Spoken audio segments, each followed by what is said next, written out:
In today's video, I will be explaining why the Republican Party will win a trifecta in this year's midterm elections. Basically, in this context, meaning the Senate, governors, and House elections. Doesn't include the presidency, as obviously in a midterm election, the presidential election is not up for stake here. So, yeah, I'm going to start off with the governors, as this is by far the easiest branch of Congress the Republican Party should be able to win in 2022. In fact, this is the only branch of Congress they currently hold control of, with a 28-22 advantage in the Governors Association. Now, I'm just simply going to give the Republicans their likely states. That actually just brings them up to 27 seats, more than enough to secure the National Governors Association, as they are very likely to flip Kansas, Wisconsin, and the other states are basically locked in for them. Now, theoretically, let's just give the Democrats all the states I currently expect them to win in. Alright, so Minnesota, Michigan, the state of Rhode Island, the state of Connecticut, and the state of Maine. That brings them up to 20 seats. And let's say Republicans still win the states of Kansas or Wisconsin. That still leaves out 5 seats, and all the Republicans need to do is win one of these 5 competitive seats that I currently have the Republican Party as favored in. Now let's move down to the House elections. The current House forecast on my side is 197 for the Democratic Party and 238 for the Republican Party. Just based on that margin, that 20 plus seat margin there, you can just see why I think the Republican Party is favored. They can afford to lose all their tilt seats and half of their lean seats and still win the House of Representatives. Now, there are still many competitive seats up for this election, but still, they are definitely favored.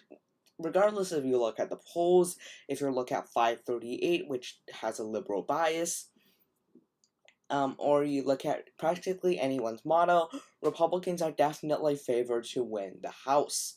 Now let's go to the Senate, where things get a little bit more tricky. FiveThirtyEight has the Democrats at 69% in the Senate forecast model, and many have speculated how the Democrats could end up winning basically the Senate at this moment in time. Now I'm just going to give the Democrats, let's say Colorado state they're likely to win, and I'm going to give the Republicans Ohio and Florida and North Carolina, 3 states they are practically going to win. This basically gives the Republicans 48 seats, the Democrats 46. I think Wisconsin is pretty evidently in the Ron Johnson column. The polls have showed that Ron Johnson is leading by more, as more and more polls are released, so that's that. Now the final 5 states, Republicans just only need 2. Where could they potentially win? Let's just give Maggie Hassan New Hampshire here. Now let's look at the final 4 states. 4 states I all expect to go into the Republican Party. Remember, they only need 2 states. First off, the state of Nevada. Catherine Cortez Masto is not expected to win against Adam Laxalt. This will be a very close race, but ultimately, Democrats don't have that strong of a ground in Nevada. I'm just going to give them the state of Nevada because that's where most people has it.